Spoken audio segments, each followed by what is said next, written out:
Regardez le plafond. 1, 2, 3. Ok, je vois ceux qui trichent. Levez la tête. Voilà.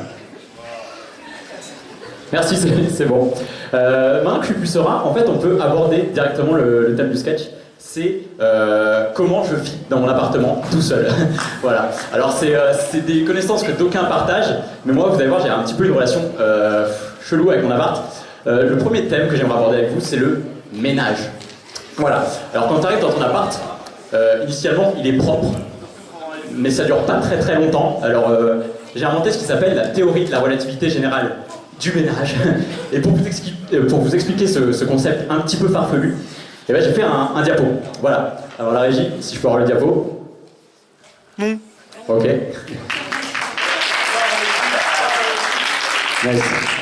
Alors il a été animé avec amour, donc je vous demande à chaque animation d'applaudir. Voilà. Alors qu'est-ce qu'on regarde ?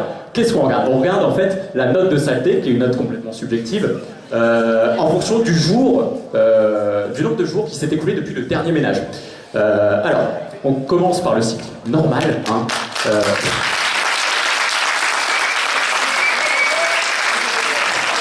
Merci.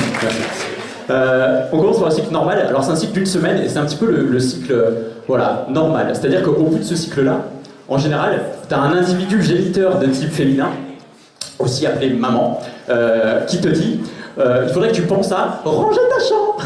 Voilà, donc ça, c'est mignon, mais quand on n'a pas de maman, on passe au deuxième cycle. Et là, on passe au deuxième cycle, et là, c'est du sale, ouais. Alors, en fait, là, vous voyez que la saleté, en fait, augmente jusqu'à un point que j'appelle le point d'interrogation, en fait, parce qu'on ne sait plus trop ce qu'il y a dans l'appartement. Ensuite, ça se stabilise. Ah, ouais. Non. Ah, vous êtes plus. Ce qu'est la stabilisation. Alors là, c'est qu'en fait, ton appart ne deviendra jamais plus sale que ce qu'il est maintenant. Et ensuite, l'apparition de la vie, mais ça, on y reviendra après. Merci. Donc il y a quelques faits notoires que vous ne voyez pas apparaître sur ce diapo, notamment à J+25 du dernier ménage, l'apparition d'odeurs nauséabondes, et à J+60, l'apparition de la vie. Alors, qu'est-ce que c'est la vie dans un appartement sale ? Ça peut se caractériser par des mouches, des sales mouches ou des larves, ça dépend de votre problème. Et il y a un troisième type de vie concernée, c'est les espèces de vie non identifiées.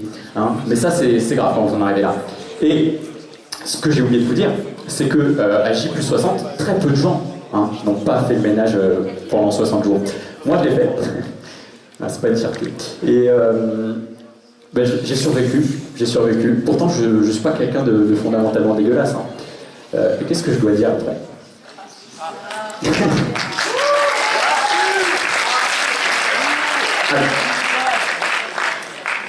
Il manque une dernière courbe à ce tableau qui va lui donner tout son sens, parce que là vous dites pourquoi il raconte ça. Alors en fait c'est faux, parce que là, il n'est pas en fonction du temps. Et en fait, on a la durée du nettoyage. Alors là, vous voyez qu'en fait, quand c'est pas trop sale, ça prend quand même 2 heures, on ne sait pas pourquoi. C'est-à-dire qu'un appartement propre prend 2 heures à nettoyer. Quand l'appart devient très très sale, ça peut prendre 5 heures. Et en fait, vous comprenez tout de suite que plus on attend quand il est sale, et bien plus le ratio temps-ménage est positif. C'est-à-dire que si on fait le ménage tous les 6 mois, et bien on gagne du temps dans l'année. Par exemple, moi je passe 10 heures par an à faire le ménage, ce qui est peu. Et les Français lambda, comme vous, passent 90 heures par an à faire le ménage. Donc je gagne 80 heures sur vous, qui me rend automatiquement supérieur. À vous. Et c'est dommage quand même d'avoir un truc maintenant.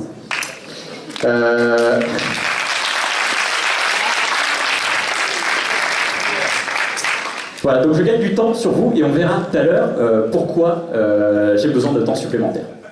Ok, énorme. Voilà.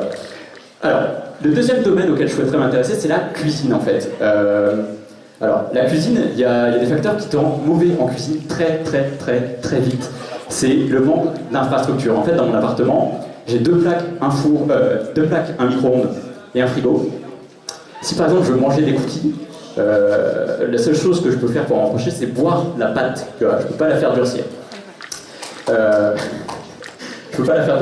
Et du coup, l'autre facteur qui aggrave ma cuisine, c'est le fait que je suis le seul juge de ma cuisine. C'est...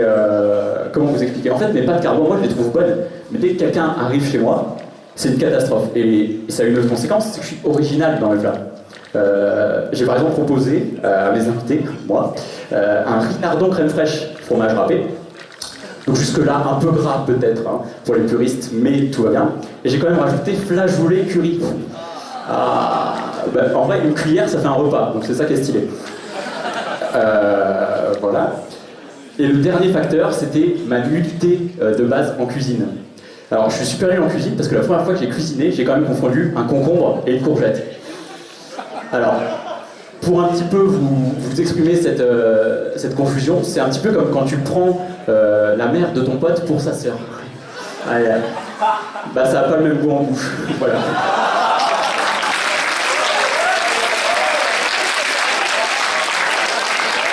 Voilà.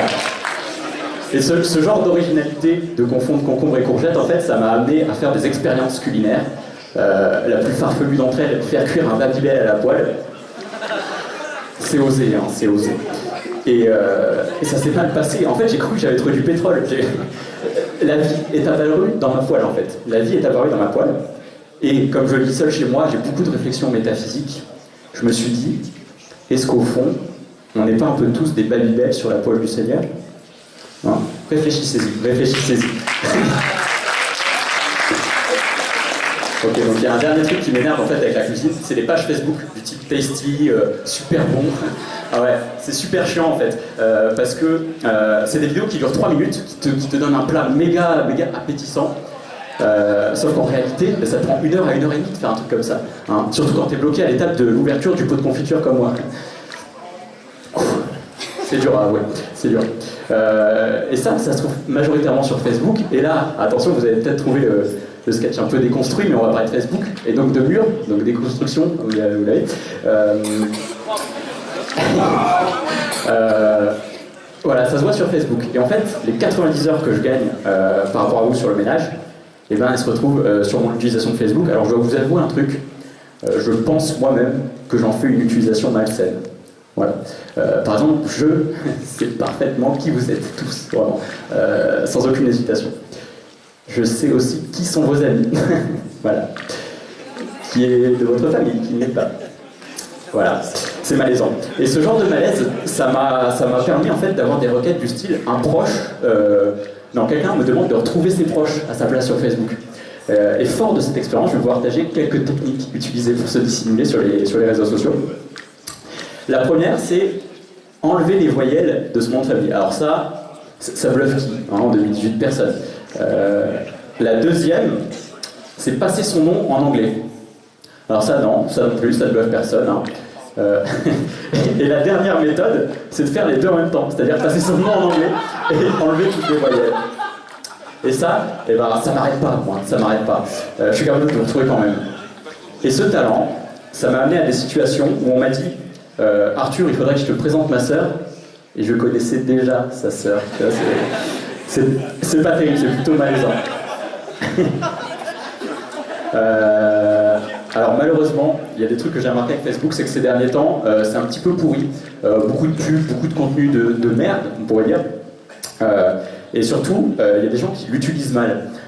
Par exemple, quand je vois une photo des Teletubbies rigolote à première vue, et que le premier commentaire, c'est un vegan qui défend la cause animale,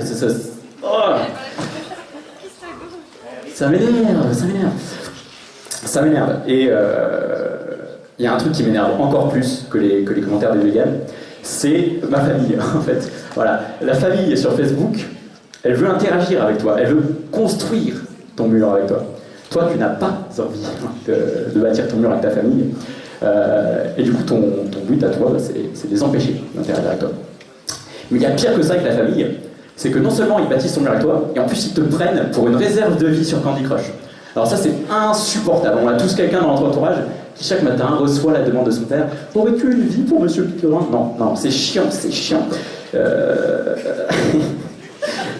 Et la toute dernière anecdote, c'est quoi? Ah ouais, non, pause dans le sketch. En fait, non mais j'ai un truc à vous dire. J'ai un truc à vous dire qui est assez ouf. Mon père est niveau 3054 sur Candy Crush. Est-ce que vous y croyez? Oui. Merci pour lui, il n'est pas là ce soir, hein, donc ça sert à rien. Banane. Non, c'est vrai, au moment de l'écriture du sketch, c'est-à-dire il y a 2 heures. Voilà. Et même si je crache sur Facebook, en vrai, c'est quand même un super outil. Par exemple, ma grand-mère, eh ben, quand elle vend son yaourt gourmet sur Farmville 2, ça reste le seul moyen de savoir qu'elle est en vie pour moi. Merci.